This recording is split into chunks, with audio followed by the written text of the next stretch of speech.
السلام علیکم مینوال امید لرم چې تاسو به ټول روغ جوړ به وئ عزتمنو په چاسده په تنګي باندې عزتمنو په د ځمکې په تنازل باندې جنګ جګړه شوه د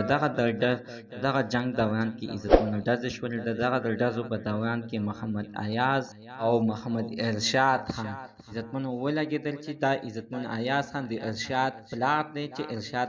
محمد ایاز عزتمنو زخمی دی او ارشاد عزتمنو د دنیا نه پانی لاړلو راځئ مینهوالو ټول حقیقت تاسو ما سره په دې ویډیو کې کتلی شئ ما سره د ویډیو تر اخره پورې وګورئ چې تاسو ته پوره معلومات در ورسیږي د دې معلومات نه مخکې اول زه تاسو ته د یادګي نه وکړم تاسو کو چیرې زموږ په دې سوپر کلیک چینل کې نوي وئ چینل هم نوي سبسکرایب کړئ مهرباني وکړه تاسو زموږ د سوپر کلیک چینل د سره سبسکرایب کړئ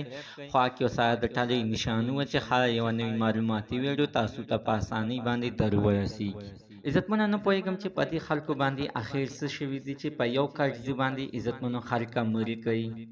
نه پوهېږم چې دوی خلک دغه خبرې ته غیرت وایي چې یو مسلمان راپاسي او په بل مسلمان باندې غوزار کوي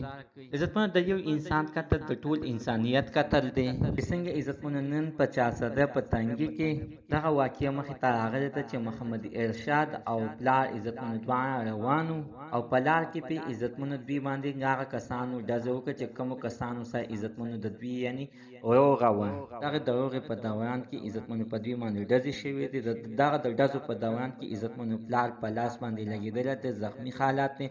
او د سره عزتمنو زوی چې نوم یې محمد ارشاد و هغه عزتمنو ځای په ځای باندې مړ شوی دی الله تعالی دې دغه کورنۍ ته د زړه صبر ورکړي مینهوال زموږ د دې ویډیو مقصد همدا دی چې دغه ځمکه هېڅوک هم ځان سره څوک نشي ولی چې زه نه هغه دوه ګزه ځي ته به ځئ سیوا ته نشي تللی ټوله دنیا هم عزتمن ستاسو په نوم باندې کوم نه هېڅکله نشي مړېدلی په دې شیانو باندې مړېدل نشته د دې نه ښه دا ده چې انسانیت وکړئ د انسان سره مینه محبت وساتئ زموږ د عزتمن تننو زه معلومات د دې پورې د نوي معلومات دپاره د سره زموږ د سوپر کلیک چینل د سره سبسکرایب کړئ خوا کې سره د ټلۍ نشان ووهئ چې هره یوه نوي معلوماتي ویډیو تاسو ته په اسانۍ باندې در ورسیږي